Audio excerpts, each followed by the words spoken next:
girira neza bari abagabo bakure mu kabari bakure mu businzi bakure mu busambanyi bakure mu butinganyi bari abagore bari kubigenza abakobwa n'abasore bakure mu mwijima w'icuraburindi haleluya urashikara bove tutayini megide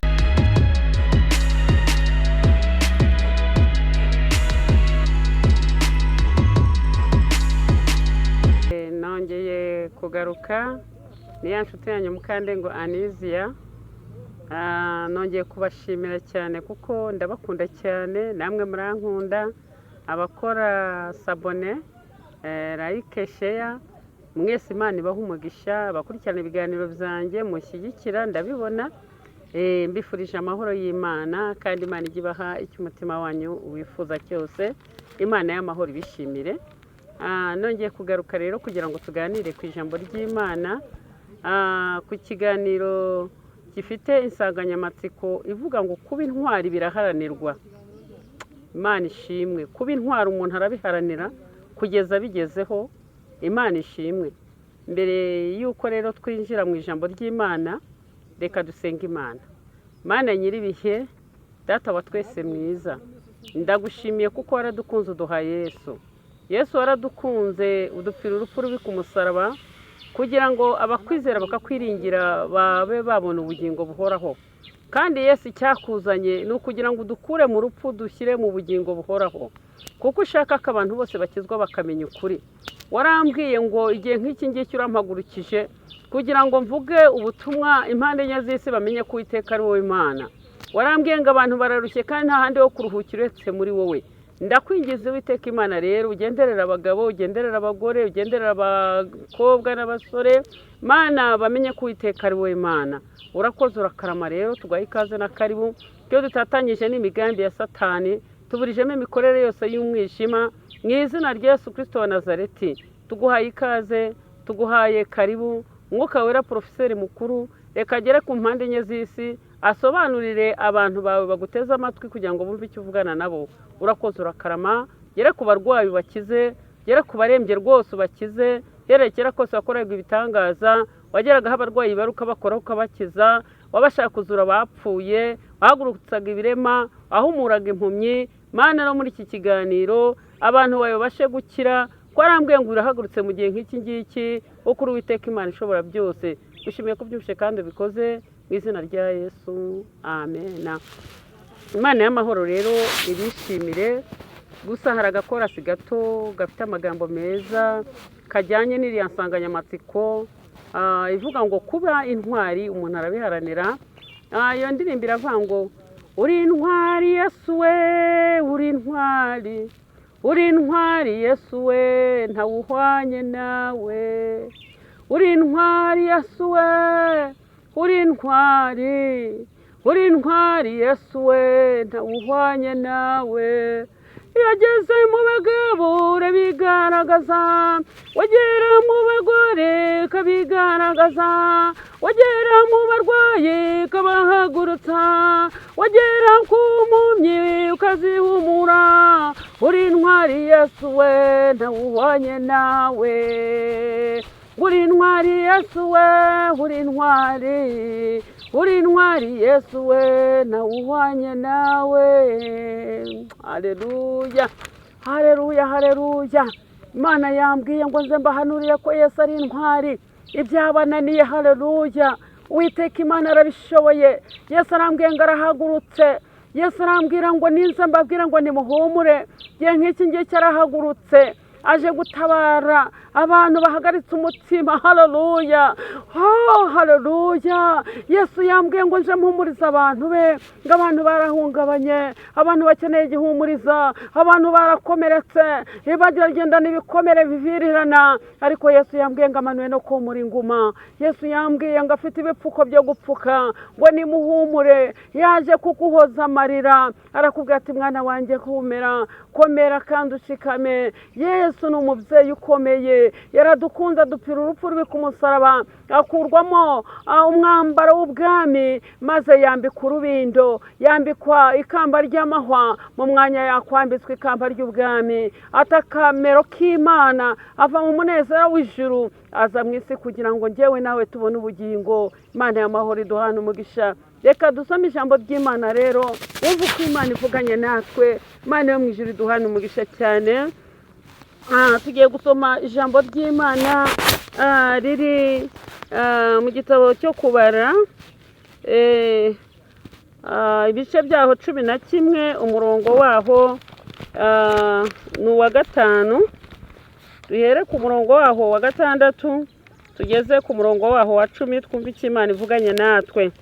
Aravuga ngo Yosuwa mwene Nuni na Kalebu mwene Yefuni bari mu mubare w'abatase icyo gihugu, bashishimura imyenda yabo, babwira iteraniro ry'Abisiraheli ryose bati, igihugu twaciyemo tugitata ni cyiza cyane. Niba Uwiteka twishimira, azatujyana muri cyo gihugu akiduhe, kandi ari igihugu cy'amata n'ubuki. Icyakora ntimugomere Uwiteka kandi ntimutinye bene icyo gihugu, tuzabarya nk'imitsima.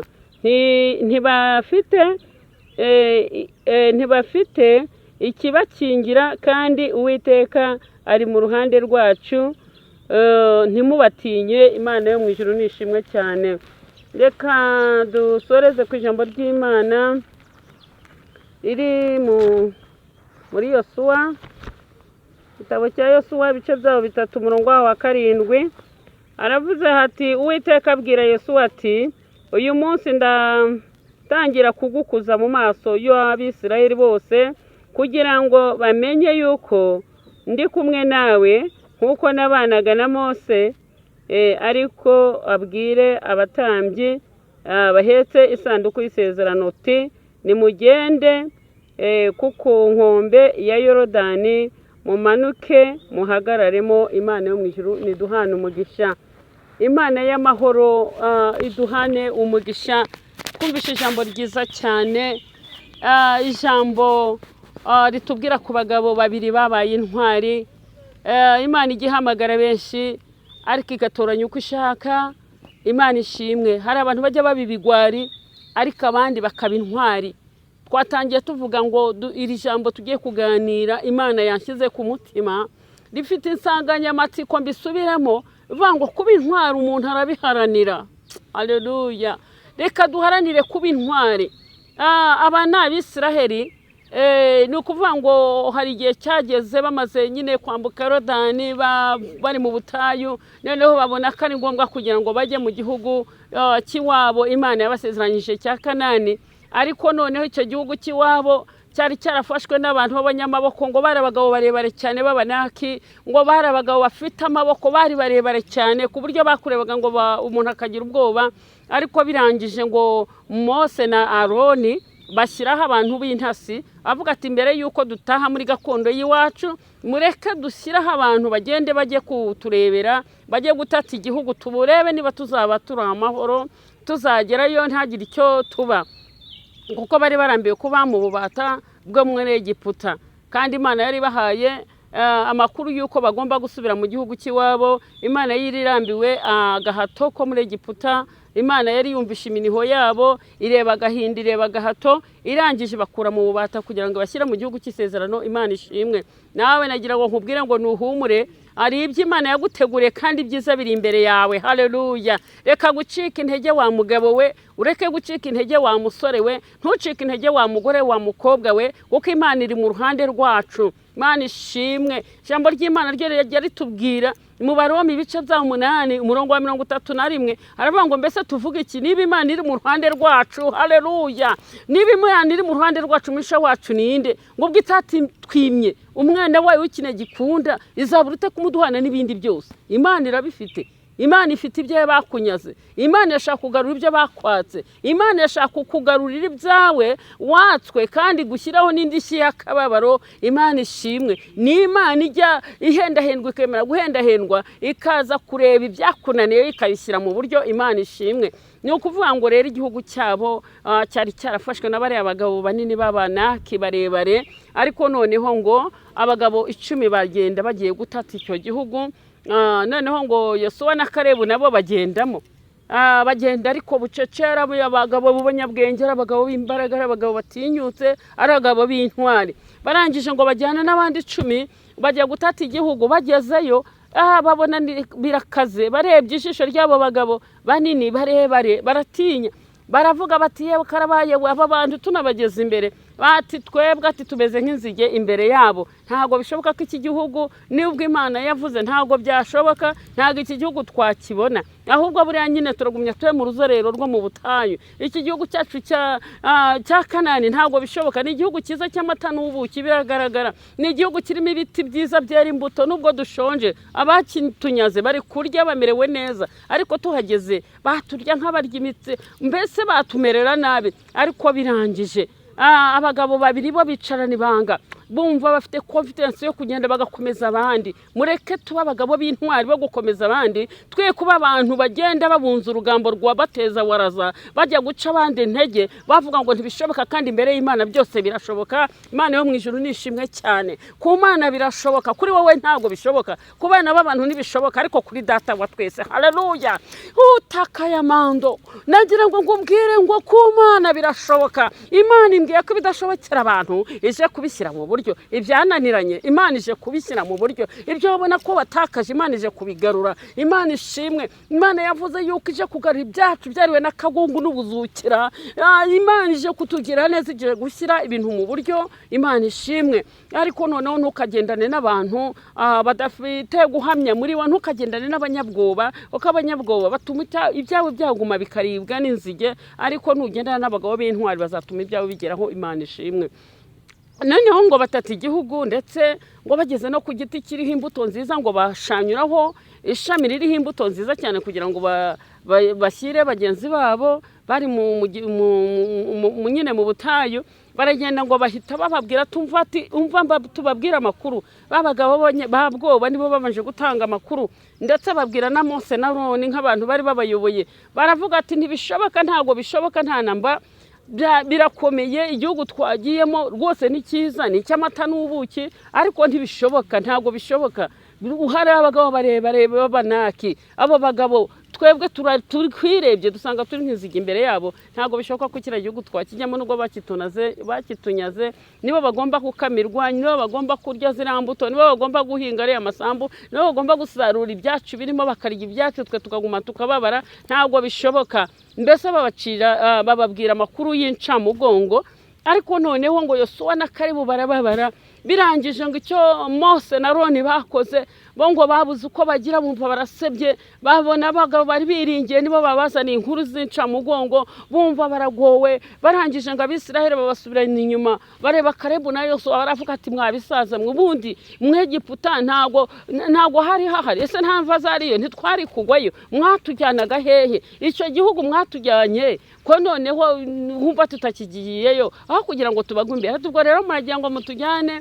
Abagabo baratangira ati ubwo abagore n'abana babacu babanyage babagira imbata zabo, twebwe bahita batwica muratujyana he? Birutwa nuko twakwisubirira mu Egiputa. Babwira nabi Mose na Aroni, baritotomba cyane, bashaka kubakubita, bashaka kubamerera nabi. Imana yo mwije tugire neza. Wa muntu ukuri kose ubaha umuyobozi we, kuko Imana ijya kumwimika ntago ari kumwe nabo. Ubuyobozi bwose bushyirwaho n'Uwiteka, kandi Imana ikwishimira iragushyigikira. Iwishigikiye kandi muha ijambo. Imana ishimwe.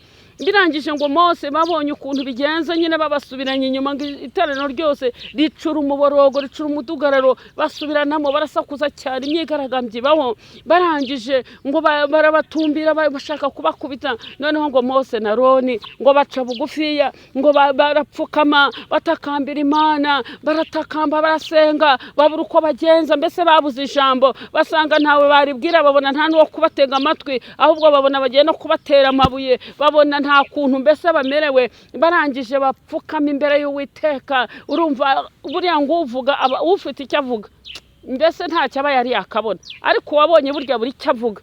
Iyo ubuze icyo uvuga niyo ucecetse burya ucecekera imbere y'Imana, uravuga ngo Mana njyewe byananiye ariko wowe. Haleluya.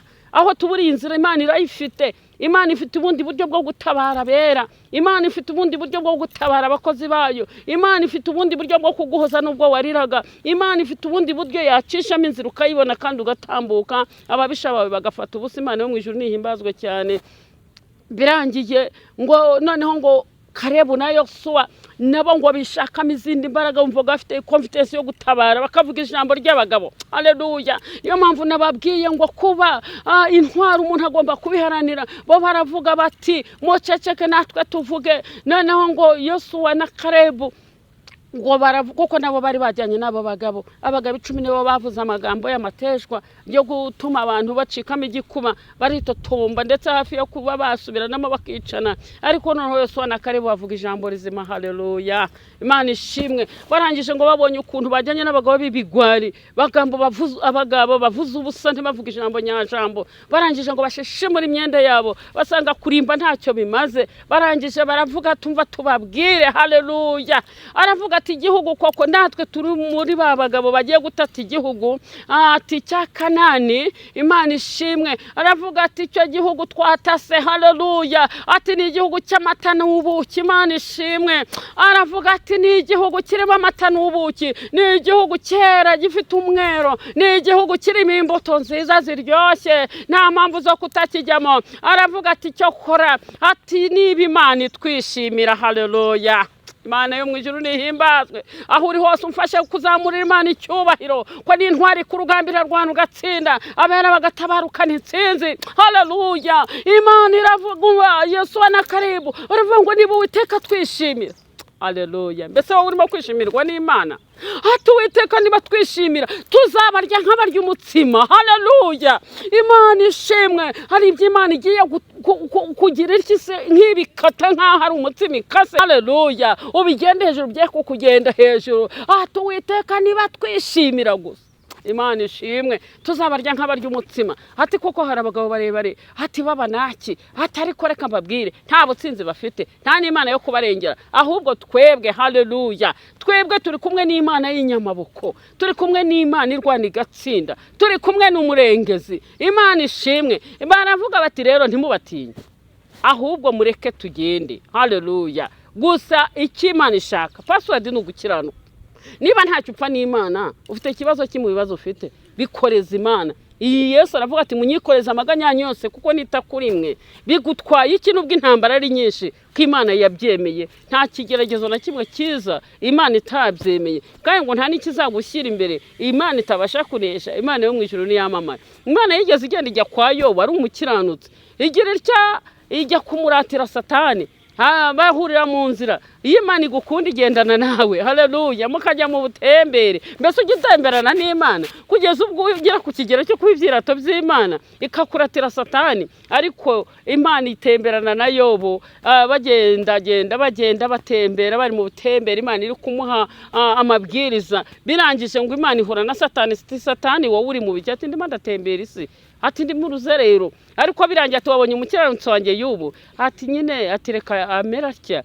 Waramuhaye ubukungu, wamuhaye byose, wamuhaye abashana bashagiriza, wamuhaye imitungo, wamuhaye abantu, muha umugore mwiza muntize gato kwereka. Urebe ngo arakwihakana. Birangije Imana ati ndamuguhaye. Ni ukuvuga ngo Imana yaramumuhaye, yarangije irinda ubugingo. Aho uri rero nawe ibigeragezo urimo, Imana yarakwirase. Satani aguteza intambara z'uburyo butari bumwe, ariko humura Imana iri mu ruhande rwawe. Haleluya. Oh haleluya. Imana iri mu ruhande rwacu. Niyo Imana iri mu ruhande rwacu, umusha wacu ninde? Ubwo itatwimye umwana w'ikinege kundi zaburute kumuduhana n'ibindi byose. Imana y'amahoro nishimwe cyane. Ni ukuvuga ngo Yobo n'ubundi yabuze imitungo, abura mbese imbitsi zabaye nyinshi zinyuranyuranamo, ariko birangiye Imana yo mu ijuru ishimwe ari nawe yageze ku bice 14 bya Yobu umurongo wa 7 avuga ati haracyari ibyiringiro ko igiti cyatemwe kizongera kigashibuka, abwira abari baje kumwiryeho barimo kumwihanisha kubera ikigeragezo. Nawe waba uri mu ntambara z'urudaca, waba uri mu bigeragezo bitari bimwe, ariko abantu bakavuga ati kuba arimo nuko yacumuye, ni inkoni y'Imana, nuko yakoze ibyaha, ni yature ubundi abasha kuva muri kariya kaga. Ariko nagira ngo kubwire ngo imicuri ry'Imana itanga kwiga uko ishaka, igushyira mu ishuri ishaka, arangiza ukiga neza nize kaguha diplome, kandi utize neza iranagusibiza. Ariyo mpamvu burya n'Abisiraheli bazengurutse imyaka myinshi,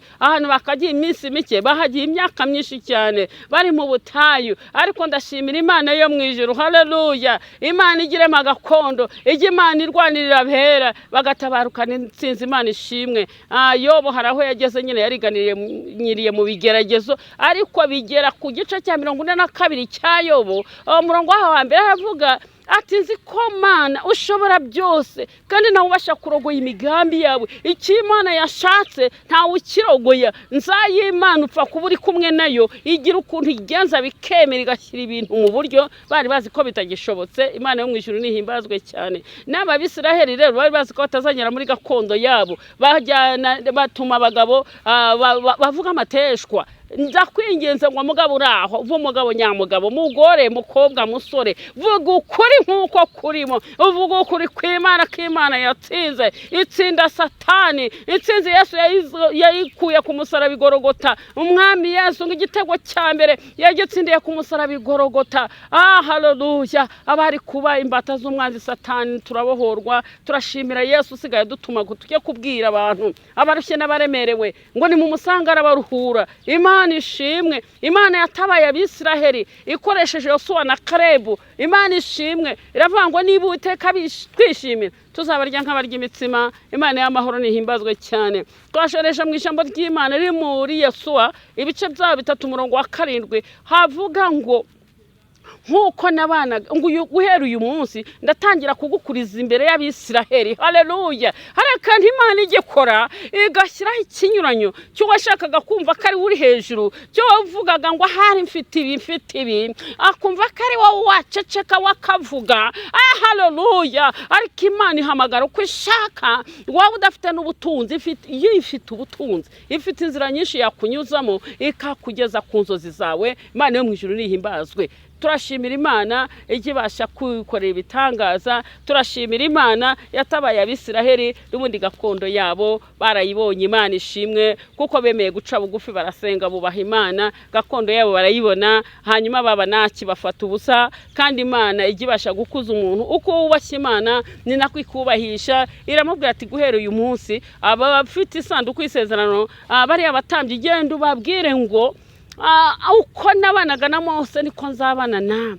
Ati kandi nimugende noneho mujye kuri Yorodani mwihagararire gusa kuko Uwiteka agiye gukora igitangaza. Imana y'amahoro rishibwe cyane. Ntabwo tuvuga byinshi, tujya tuvugaho gatoya, ariko Imana yambwiye ngo mbabwire ngo haracyari ibyiringiro. Haleluya. Haracyari ibyiringiro. Nubwo burwayi ubona ko bwakugoye, nubwo bukene ubona ko bwabaye bwinshi, nubwo bushomeri ubona burambyemo, nubwo diplome yawe yicaranye wa depoje bikanga, ariko Imana yambwiye ngo biremeye. Haleluya. Yageze ku nyanja ya Tiberiya ikora igitangaza, aho ba Petro na ba Yakobo bari barimo kuroba bakesheje ijoro byanze, ariko Yesu haleluya ngo mu ruturuturu ngo mu museke Yesu aragenda. Haleluya.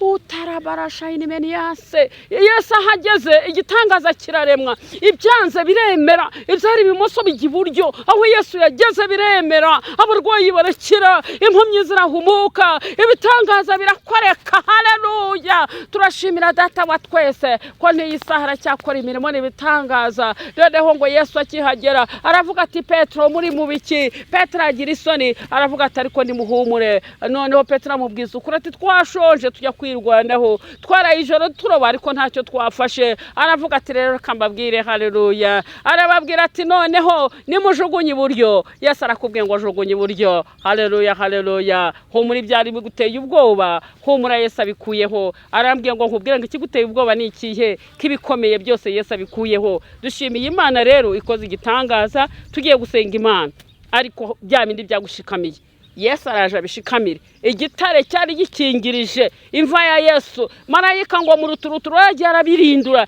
ubundi akicara hejuru. Haleluya! Nawe Yesu ari ibintu aje kukubirindurira, aje kubyicara hejuru. Bwa burwayi bwari bwarakwicariye, Yesu aje kubirindura, abwicare hejuru nawe akubyutsa gukura ku gisasiro cy'uburwayi. Ngaho nuhereza Imana yo mu ijuru icyubahiro, aho urwariye hose, aho urwarije hose. Bwira Imana ngo Mana ndagushimiye kunkijije, kandi ndagushimiye kuko uri Imana itabara, untabariye igihe ikigeragezo nari maranye iminsi. Ndagushimiye ko ushyizeho iherezo.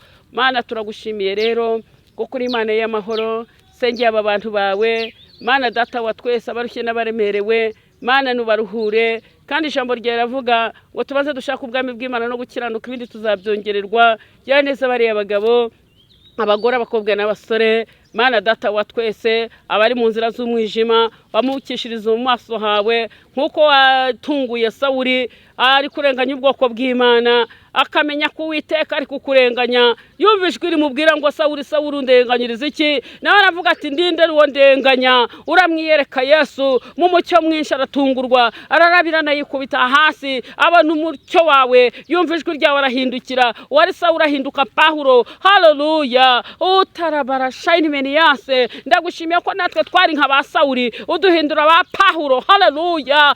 Urabove tutayini megide. Gira neza bari abagabo, bakure mu kabari, bakure mu businzi, bakure mu busambanyi, bakure mu butinganyi. Bari abagore bari kubigenza, abakobwa n'abasore, bakure mu mwijima w'icuraburindi. Haleluya! Urashikara bove tutayini megide. Mbaraga z'umwijima zari zibafashe, reka zibarekure. Bari abana babaye ibirara, nubakure mu burara, nubakure mu mwijima w'icuraburindi. Umucyo wawe nubamurikire. Mana ababyeyi barananiwe, baravuze biranga, ariko wowe ntago bakunaniye. Bari abana bose tubagutumyeho, abakobwa n'abahungu, bana aho bari hose, genda ubagereho, aho bari muhande y'isi. Mana rubyiruko, nizo mbaraga z'igihugu, ibihugu byose uhagere. Haleluya!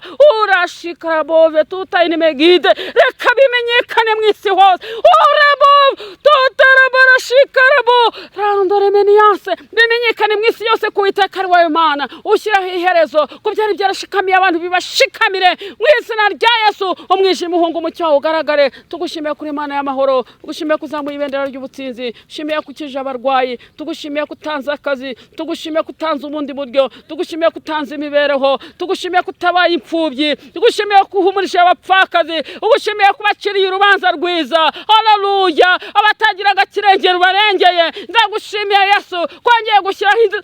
Urashikara bove randore meniyase. Ushyizeho iyindi nzira nshya. Habwa icyubahiro rero mu isi yose, bimenyekane ko Uwiteka ari we Mana. Mu izina rya Data wa twese n'Umwana n'Umwuka wera. Amen. Nagira ngo mbashimire rero ko mwateze amatwi ijambo ry'Imana, mukomeze kunshyigikira. Nanjye niteguye kumvira ijwi ry'Imana, uko Imana yarambwiye ngo abantu barahungabanya, ariko ni igihe cyo kujya mu bahumurize. Abantu barakomeretse, ngo ni igihe cyo komora. Imana izajya impa icyomoro, nanjye nkibazanire. Nemeye kumva kuba igikoresho cyayo. Ubwo rero washaka kumpa inama n'inyunganizi ndetse no kunshyigikira, mwashakira kuri 078 7 1 8 4 3 10. Imana y'amahoro ibaho umugisha. Mukandengwa Aniziya. Shalom shalom. Ndabakunda cyane inshuti zanjye. Amen.